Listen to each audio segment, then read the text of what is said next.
evening, ladies and gentlemen, and welcome to the 43rd episode of It's Your Time Now. Ladies and gentlemen, 4 days ago, the controversial Constitution Amendment Bill 2014 was passed in the Senate with a total of 18 senators voting for and 12 against after the government agreed to amendments made to the now infamous runoff clause and the right of recall provision. Before we go into greater detail and discussion on these amendments agreed and voted upon in the Senate, I think it is important at this stage, in order to get a complete overview of all that has transpired in the last month, to briefly recap how we arrived where we are today. On the 4th of August, the Prime Minister announced, much to the surprise of all, that on the 11th of August, 1 week to the date of her announcement, she would be piloting the Constitution Amendment Bill 2014. Not surprisingly, this decision completely blindsided not only the opposition, other members of the coalition and the public at large, but also members of the Commission who themselves voiced concerns about rushing far-reaching reforms through Parliament in 1 week to be passed by a simple majority. This sparked an unfounded, scathing attack by the Attorney General against a commissioner who was then forced to defend her integrity by stating unequivocally that, and I quote, "You must know that you will never be able to buy everybody," close quote. A truer word never said, although the numbers are whittling down every day. Still, after what was described as a marathon session in the lower house on the 12th of August, the Constitution Amendment Bill 2014 was passed following a vote taken at 4 a.m. in the early hours of Tuesday morning. In the lower house, with 23 members voting for the bill, 14 against, 2 of which included Mr. Winston Dukaran and Mrs. Carolyn C. Prasad-Bechan, and 1 abstention. 2 weeks later, after 3 days of the debate in the unelected upper house, the Senate, with the support of 3 independent senators, the bill was passed at 11:09 p.m. and the rest is history, or is it? Ladies and gentlemen, let us not forget the justification behind bringing this legislation. From day one, the Prime Minister has been preaching to the country that these constitutional amendments were crucial to strengthening democracy, to put the power back into the hands of the people. Yet, to date, there has not been any true attempt by the Prime Minister to engage the public in free, fair and open discussions on the bill, even though there has been mass outcry from members of the public, including senior members of her own cabinet, the Law Association, the Federation of Independent Trade Unions and Non-Governmental Organizations, the Tertiary Students' Union of Trinidad and Tobago, the Joint Trade Union Movement, the Emancipation Support Committee, working women, ranking members of her own party, and a barrage of individual voices to delay the passage of the bill and to take it back to the population for further discourse. After all, in a true democracy, the people are considered the primary source of political voice and power, and its effectiveness is measured by the degree of citizens' involvement and knowledge of true current events. So have the amendments proposed in the Senate by its unelected members done anything to advance this position? I think you will find the answer is unequivocally no, with the citizenry more confused than they initially were when the Prime Minister first introduced this proposal, having never engaged in meaningful public consultation. So what exactly do the amendments say? Dealing first with the runoff provision. Ladies and gentlemen, you will recall that when this proposal was first foisted upon the unsuspecting public, we were told by the Prime Minister that the purpose of the bill was to trigger a runoff election in a constituency between the top 2 candidates if no candidate received at least 50% of the votes cast. In such a situation, the candidate placing third will be eliminated from the race. The rationale being to ensure that every winning candidate had the majority of support of those who voted, that is, 50% or more of the votes cast. That being said, quite bafflingly, the Prime Minister and the Attorney General agreed without batting an eye to amend the clause to allow, in certain circumstances, for 3 instead of 2 candidates to contest the runoff, which would take place in 15 days after the original poll. Those circumstances are where: 1, the third candidate secures 25% of the votes cast, or when that candidate obtains 5% less votes than the second runner-up. Further, in a runoff election where there are 3 candidates contesting, the Prime Minister agreed, quite bizarrely, to change the rules to allow the winner of that election, that is the runoff election, to receive less than 50% of the votes cast. In other words, such a runoff election, if no candidate received 50% of the votes, the candidate with the highest percentage of the votes cast, regardless of whether that is 20, 30 or 40% of the votes, would be declared the winner.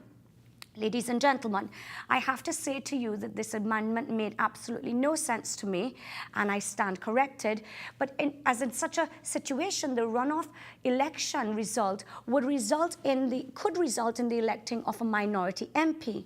That is, a candidate who received less than 50% of the votes cast, which was the exact situation the bill was intended to change. Let us not forget that the Prime Minister's reason for introducing the runoff provision in the bill was to ensure that every member of Parliament elected to the House of Representatives would be a majority winner. Further, according to the Prime Minister, it was important that members of Parliament elected to represent you be elected with more than 50% of the votes cast, so as to avoid petitions to the EBC every Monday morning calling for the recall of an unpopular MP. With the amendments made to the runoff provision, the Senate on Thursday, this justification no longer applies. And so we are right back to where we started before the Prime Minister came up with this ingenious plan to change our country's voting system without genuine consultation with the people of Trinidad and Tobago. Ladies and gentlemen, to discuss this further, we have the pleasure of having with us the Managing Director of the Lloyd Best Institute of the West Indies and editor of the Trinidad and Tobago Review, a major consultant, a journalism lecturer, and the head of her own multimedia production company. The former editor-in-chief of the Trinidad Express, news director of TV6, and group executive for editorial and content development at One Caribbean Media, Miss Sunity Maharaj. Welcome, ma'am. So lovely to have you here with us. My pleasure. Today to discuss a number of things, but really to discuss what's happened so far in the Senate. Ma'am, before we go into the nitty-gritty of the amendments that were made in the Senate and what were the reasons that the government, the Prime Minister and her cabinet were pushing why it was so important to change our voting system, I would like to ask your opinion on what you thought about the whole process of change, of how the Constitution was changed, how that process was conducted, given that there were 17 public consultations and the bill being rushed through so quickly in the lower house.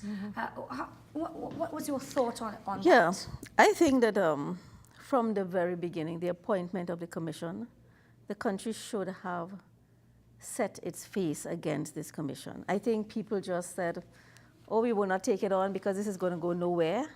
Nobody thought that you could change something that someone would have the gall to change something as fundamental as the voting process by a simple majority. So I think that was the reason that there wasn't a more strident objection to Prakash Ramada. I heard Botiwari's very long discourse during the debate where the point he was making was how many efforts the PNM had made over the years, and not just the PNM, other parties, and they had not done it. It had gone nowhere, but this one is. Well, the reason that this one is going is that other governments appointed independent commissions, and when they saw the results of that and the leaders and the parties felt threatened, they blocked it and it didn't go anywhere. In this case, the Prime Minister guaranteed that she's going to have a report from a commission that she will accept because she put her own person there in the form of Prakash Ramada. I think people like Merle Hodge eventually came to understand how they were used in that process, which is why they began to distance themselves. Ma'am, what did you feel about the consultations. It was done during a very short period of time. There were 17 public and I believe 3 private. I don't know exactly what that means. But people I had attended 2, one in Mickela and one in San Fernando, and you were given 3 minutes to voice your concerns, say what you thought was wrong with the Constitution, what problems you as a person were feeling affected by. Yeah. The whole thing was very mechanical. I remember Mickey Matthews almost getting hauled off by the police because he wanted to make the point. He stood up and he spoke and he said, you have to give people a chance to say what they want. What is the point of a consultation? And he was, essentially the police were called and they virtually surrounded him. So I myself, when the initial report was put out in the newspapers, I contacted Mr. Ramadan and asked for time that the government agree to a certain length of time to allow the country to discuss it, because the Lloyd Best Institute wanted, as we do, to call people together and discuss this thing wherever people wanted to discuss it. Yes. And he never did. He said he gave the impression that he would. He asked me, would a month be enough?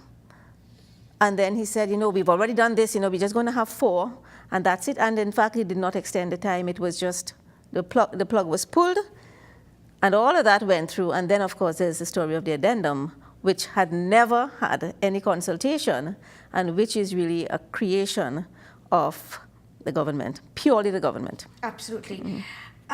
Ms. Maharaj, the justification for changing the electoral system we had when we had first heard about it was that we wanted to have a fairer. The first past the post system wasn't fair. It didn't reflect the wishes of the electorate, and we didn't want to see a 1981 with the ONR situation happen, or the 2000 with the COP happen, where people didn't get any seats. So I had thought that perhaps what they would have come up with, and the Prime Minister, because she says that she's had a great input in the draft of this bill. I thought, having been in politics for such a long time herself, and she would have known that what a lot of people were calling for was proportional representation. Instead, what we got was the runoff vote, which basically said that regardless of how many people are contesting an election, candidates, you had to get 50% of the votes. Now, your knowledge on this is going to be so important, because I have been asked by so many people, that was what the first proposal was. Having gone to the Senate, the amendment, this is no longer the case, because they have amended it to say a third party can enter a runoff if it gets 25% of the total votes cast and or 5% less than the second. And falls within 5. Within 5. Within 5. But it can, 25% or well, then, of course, yes, it has to be 5. You have to get 25%, and it must be. And so it would be. Statistical possibilities. Exactly. What I would like to ask you is, I then continued reading and listening to debate, and they further said, in the runoff, if you did have 3 parties, because the criteria was fulfilled by the third party of, let's say, getting 25% of the vote, there was no need for any of the parties to get 50% of the vote.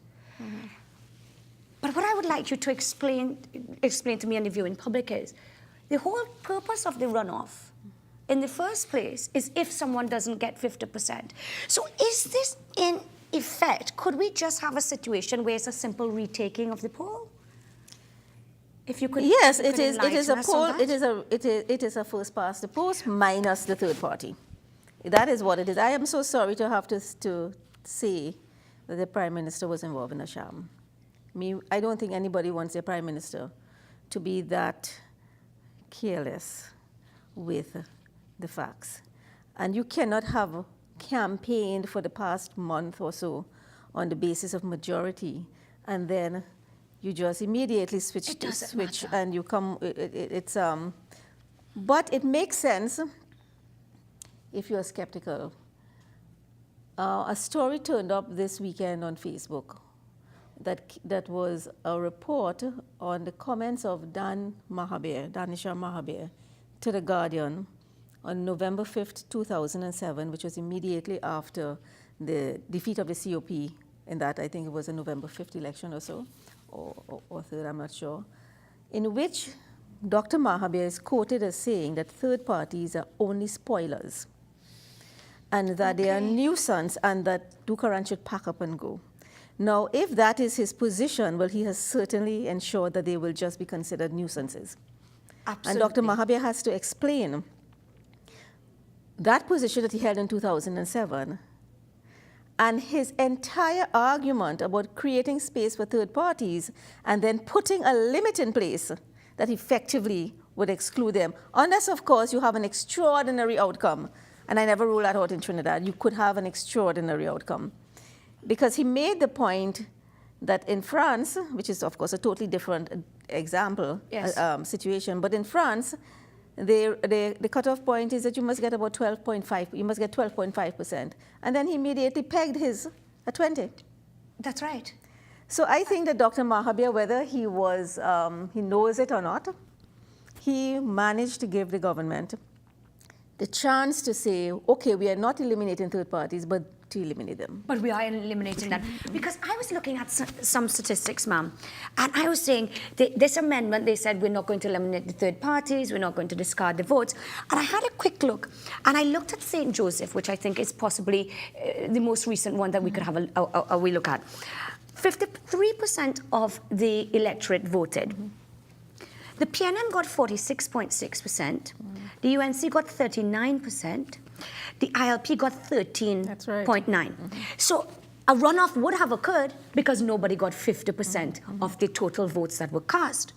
But in that situation, the ILP would not be included. The ILP would have been gone. But you see, I think this entire runoff has been guided by the St. Joseph poll. I think the St. Joseph poll is the thing that has shaped this runoff. And even though you have that they got 13.99%, effectively the view is, well, they cost us the election. The PNM got in. And they did. The did. assumption is that 13.9% belongs to the partnership. That may or may not be so, but it is the assumption that is guiding this entire thing. So we've had a whole debate and discussion dressed up in a lot of talk about democracy, dressed up in the language of democracy, things like runoff and recall and two terms. These are terms, when you use them, they evoke a sense of greater power on the people's part. But when you examine the fine print, as it were, it is the exact opposite. Exactly. It becomes almost unattainable for a third party. I wanted to ask your thought on something. Looking at it, examining it, the runoff, there have been commentators who have said that it may, in effect, introduce problems that did not exist before. And Martin Daly, SC, is quoted as saying, the problem of what could happen between a general election and a constituency-by-constituency recall election has been underestimated. The opportunity exists to offer financial inducements or other blandishments to ordinary voters. Close quote. What are your views on this? Of course.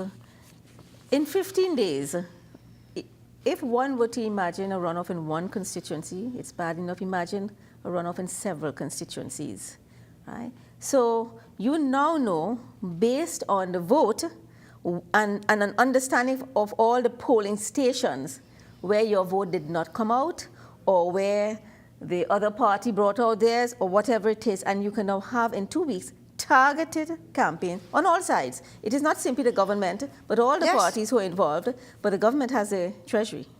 That's the big difference. So, but I think the more scary thing is having not engaged the population in a gradual understanding and awareness.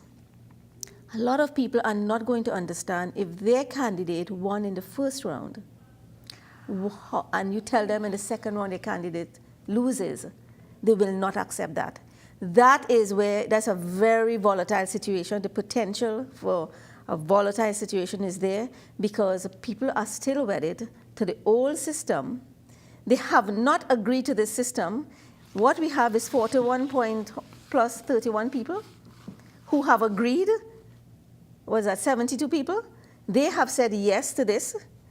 What about the rest of the 1.3 million? That is why something that is so fundamental as changing the voting system and the voting process required serious engagement and participation and agreement with the population. Because how are you going to explain that all our lives, since we've had elections, first past the post, this is the person who win, and they would say it's fair and square. Yes. Are you telling me now that you're going to have, and you're going to tell me my candidate lost? The tempers would fly. And I don't know that we are ready for that. I had Mr. Michael Harris on, and that was also his concern. He was concerned that how people would react.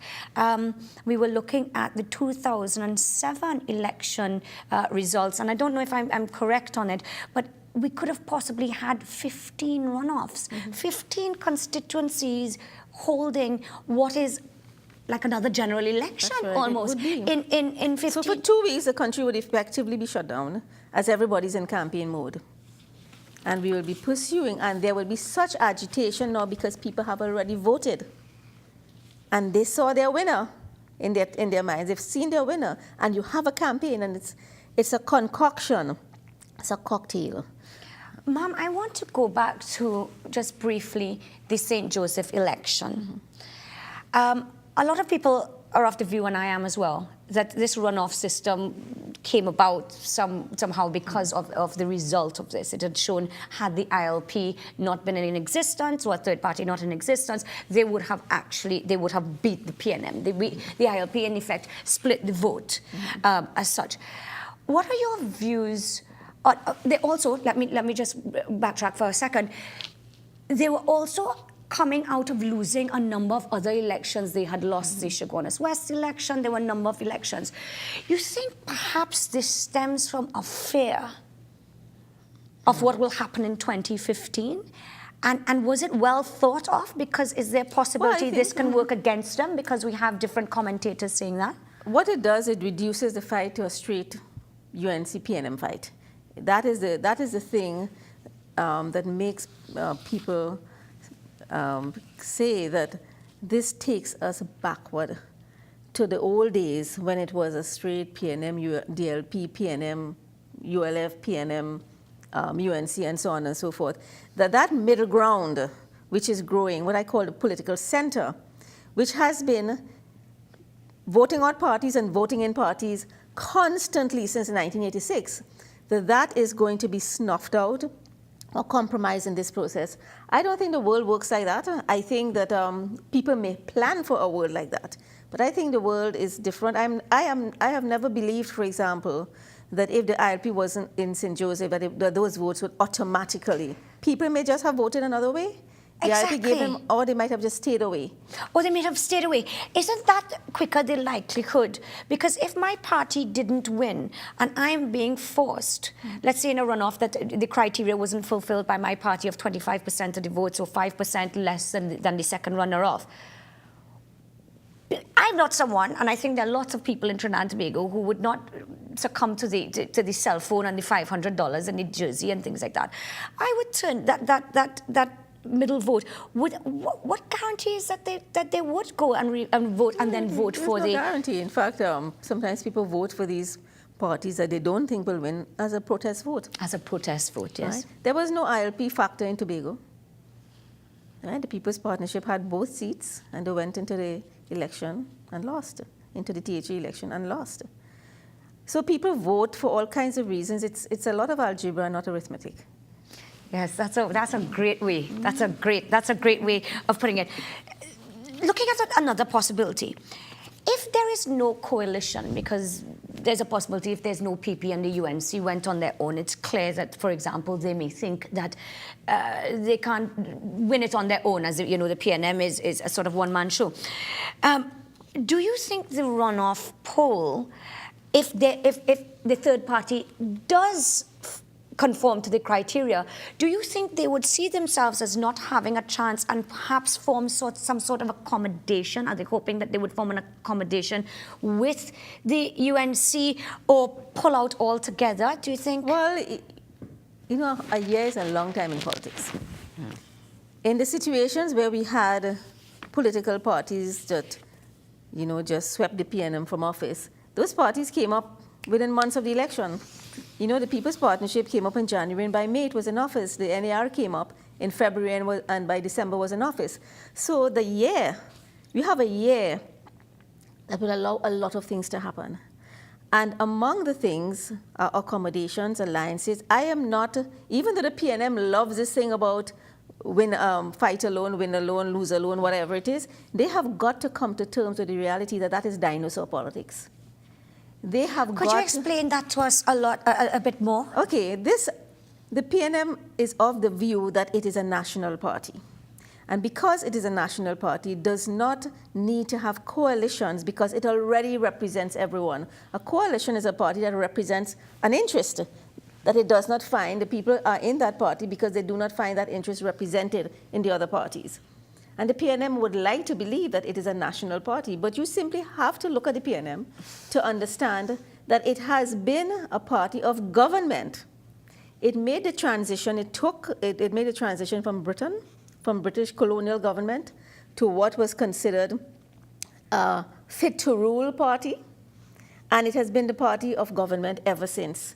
And it is, you just have to look at the PNM. It does not, it very little, its seats are mostly in Port of Spain, in certain, of course, Tobago, and so on. And you always have that, all the impetus of change is on the other side.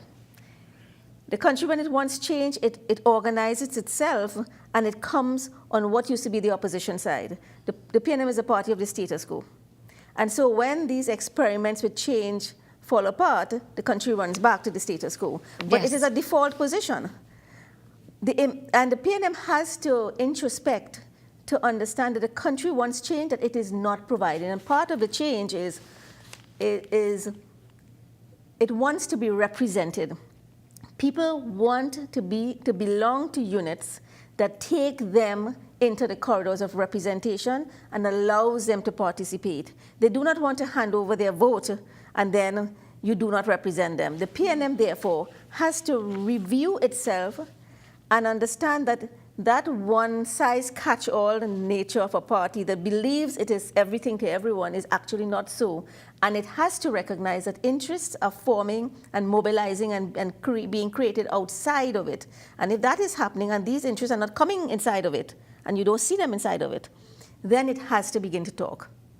And and not only does it have to begin to talk, if you admit the possibility of multiple interests, then you have to believe that there has to be some formula to support proportional representation. Which is what I wanted to go on to right after. The PNM historically has been against proportional representation, and we have heard, I believe, someone from the People's Partnership saying that the reason why they actually went for the runoff vote instead of proportional representation was because the PNM wasn't going to vote for it. I think that's, whether that's true or not, I don't think that that's a good enough reason. But what are your views on proportional representation, and how do you think, and do you think that will benefit the PNM or be a dagger to the heart of the PNM, as Dr. Eric Williams had said? Well, without proportional representation, it is out of office. So if a dagger to your heart is that you're going to not be in office, it is the first past the post has it out of office. So that no longer stands to reason. I think Williams could be forgiven for having that view because he was long ago, at a different time, when so many people were not in the political system, when so many people were outside, not only people of Afro-Trinidadian descent, there were people, not all of them were in the party. The Black Power movement was made up of so many Afro-Trinidadians who did not support the PNM. And they were outside the corridors of office. So you can say, okay, at a certain point in time, he felt that in terms of the numbers of people who were voting, his party was winning fair and square. But you are seeing all of these third parties, and not just one or two. They're springing up all over the place, and they are aligning themselves and organizing themselves. And what they have done in the last election is gifted themselves to the UNC. And on the basis of that, the UNC was able to get into office. Now, those forces have left it. There's no doubt that the COP is not in the government. Prakash Ramada is. But when Winston Dukaran made that statement, the COP constituency, not members, I don't know who the members are, but the constituency celebrated. They felt that somebody is standing up to this entity that has taken us into a partnership and betrayed us. And doesn't reflect what the people or the supporters feel. Ms. Maharaj, we need to go to a quick break. Viewers, we need to take a quick break. Please return in a couple of minutes. Thank you.